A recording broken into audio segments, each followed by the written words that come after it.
Las prácticas de conservación del suelo y de la mitigación de la erosión son indispensables para lograr un manejo de la agricultura sostenible. La labranza continua causa disturbios en el horizonte superior del suelo, creando una capa con características y distribución de nutrientes similares. Asimismo, altera las propiedades químicas del suelo, disminuye la cantidad de materia orgánica y las comunidades de microorganismos del suelo. La práctica de no labranza enriquece el suelo con materia orgánica, reduce la erosión y mejora la disponibilidad del agua.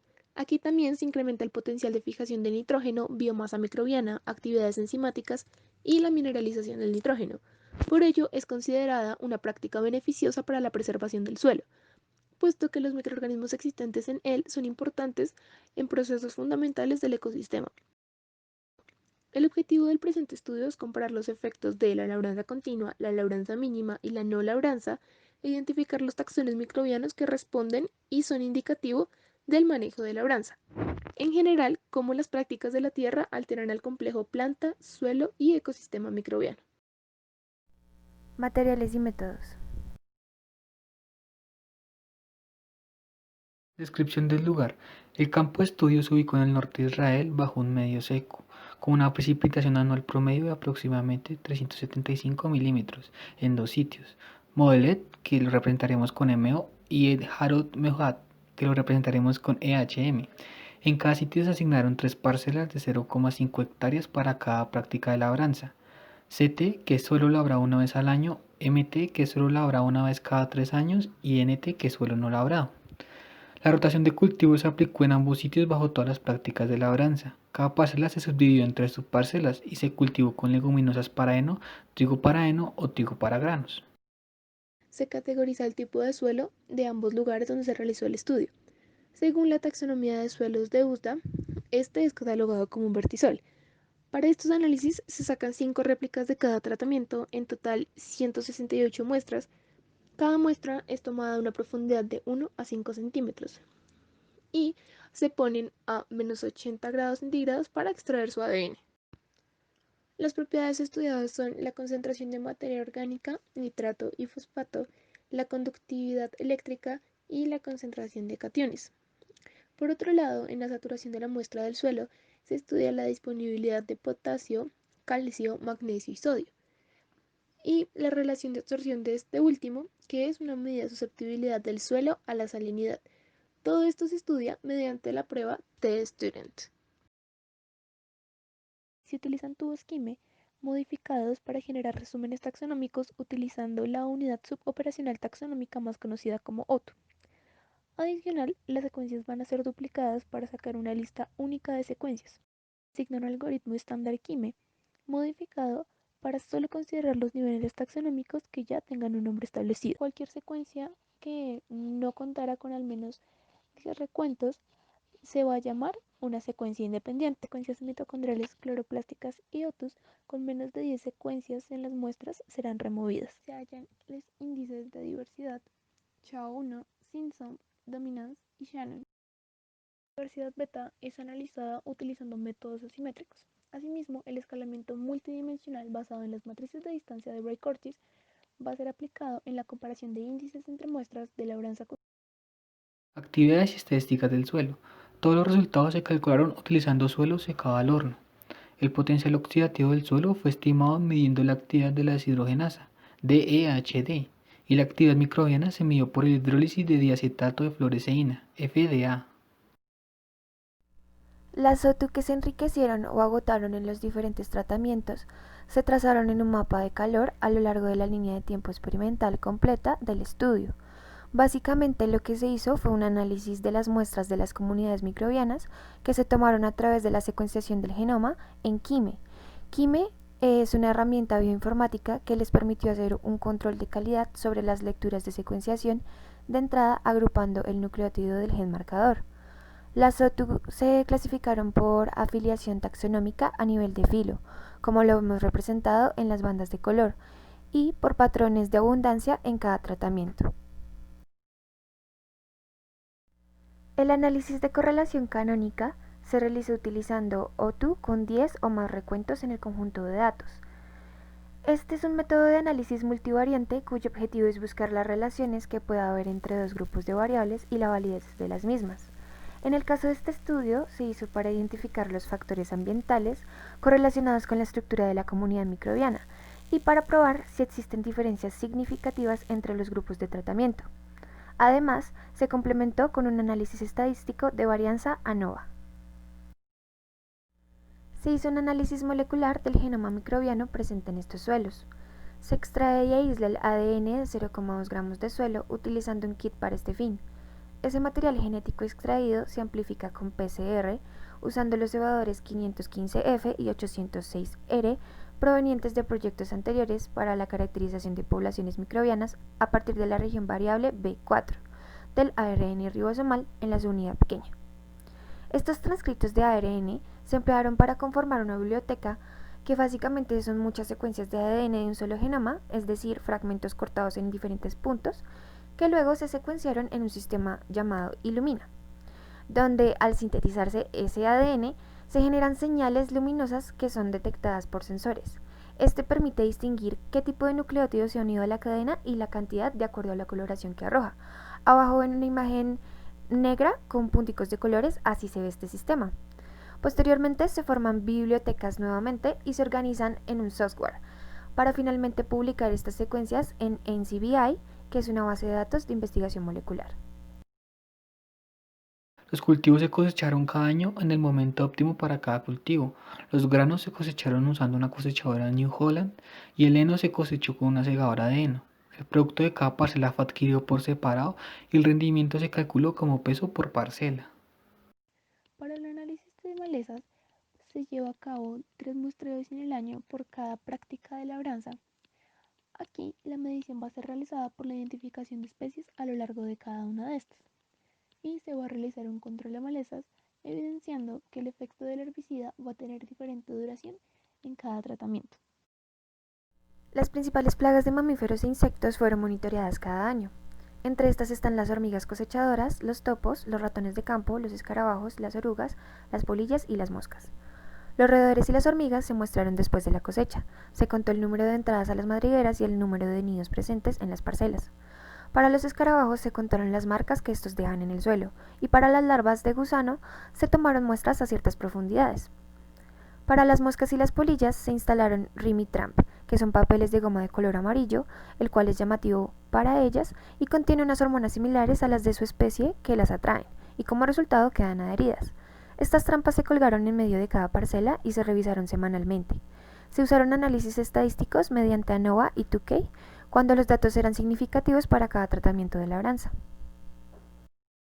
Vemos que los rendimientos más altos se dieron cuando hubo más lluvias. Esto no tiene relación con la labranza. También que hay más maleza y más plagas en los suelos no labrados, ya que la labranza evita que las larvas cumplan con su ciclo de vida. Se obtuvo una textura arcillosa en ambos suelos. Se observó un aumento en el porcentaje de saturación para EHM ante la no labranza, lo que aumentó la porosidad del suelo y por lo tanto la capacidad de retención de agua. La aplicación de estiércol incrementó las concentraciones de sales solubles y de materia orgánica en los suelos no labrados. Aquí se puede evidenciar que el menor número de especies se encuentra en la práctica de labranza continua. Esto debido a que se sabe que la labranza continua es un método de control de malezas. Esto difiere de manera significativa con las otras dos prácticas de labranza, puesto que en estas no se realiza ningún tipo de modificación al suelo o la labranza es muy mínima.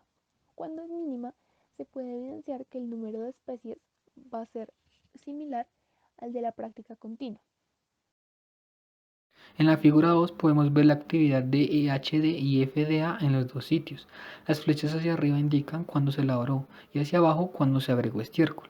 En azul ST, labranza común, en rojo MT, labranza mínima, y en verde NT, que es labranza cero.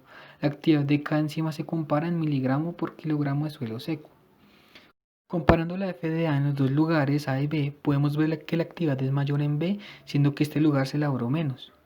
Vemos que las líneas azules van disminuyendo a medida que se labra el suelo, efecto contrario de lo que pasa con las líneas verdes. Mientras no se labre, aumenta la actividad enzimática, pero al momento de labrar, esta disminuye considerablemente. Con la actividad de EHD sucede algo parecido. En el sitio EHM, que fue el que menos se labró, La mayor cantidad se presenta en labranza cero, concluyendo esta figura que la labranza sí afecta en la actividad microbiana. En la figura 3 la distancia indica la similitud en las comunidades con el diferente tipo de labranza.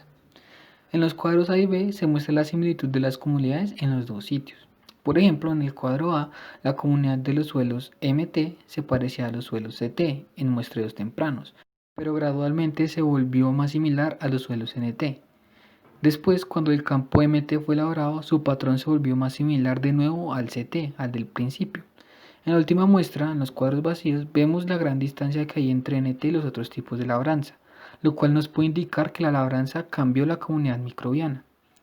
En los cuadros C y D, la línea representa la distancia en similitud.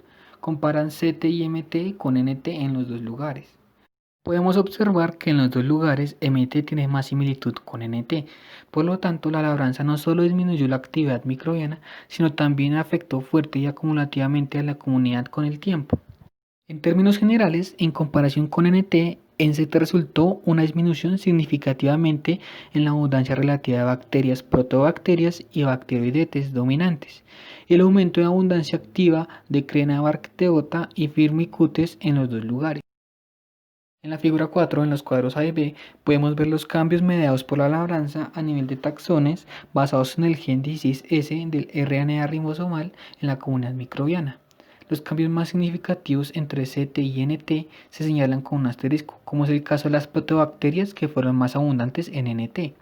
Al otro lado representan un mapa de calor de las diferentes unidades taxonómicas en los tres tipos de labranza, en donde podemos observar, por ejemplo, que la barra rosada representa protobacterias, y si vemos en la última fecha que se tomó la muestra, estas son más abundantes en NT que en CT. La labranza por completo cambia la estructura y diversidad de las comunidades microbianas. En esta figura podemos evidenciar el análisis de correspondencia canónica que hablábamos en un principio.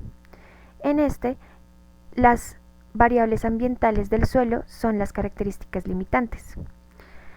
Vemos las muestras de la parcela de labranza convencional marcadas en color azul, la labranza mínima en color rojo y la labranza cero en verde, para los dos sitios de campo, MO y EHM. También vemos características de la textura, arcillas, limos y arenas, elementos, materia orgánica, la relación de absorción de sodio, SAR, y la medición de la actividad hidrolítica microbiana, FDA. La abundancia relativa de taxones de suelo con nivel de filo dominante se ve en A y nivel de orden en B, en los dos sitios de muestreo. En el eje Y tenemos el porcentaje promedio de las lecturas totales asignadas a cada grupo taxonómico en cada tratamiento. Y en el X, la fecha mayo de 2016, que es antes de la labranza, y seguido enero de 2017, que es después de la labranza. Claramente esto aplica para la labranza convencional y para la parcial. Para la labranza cero, el tiempo es el factor de comparación. Los taxa por debajo del 1% de abundancia se clasificaron como otros, mientras que abajo, en B, si observamos se ve claramente la alteración de la abundancia en la gama de colores. Como vemos en A, se observó una reducción en la abundancia relativa de protobacterias y bacteroidetes, y en aumento las actinobacterias. En la no labranza fue al contrario, las dos primeras aumentaron y la última disminuyó. En Crenarchaeota, para MO, vemos que aumentó su presencia después del evento de la labranza parcial, pero disminuyó en la labranza convencional y en la no labranza. A nivel de orden, presenta más variedad microbiana el lugar de muestreo MO.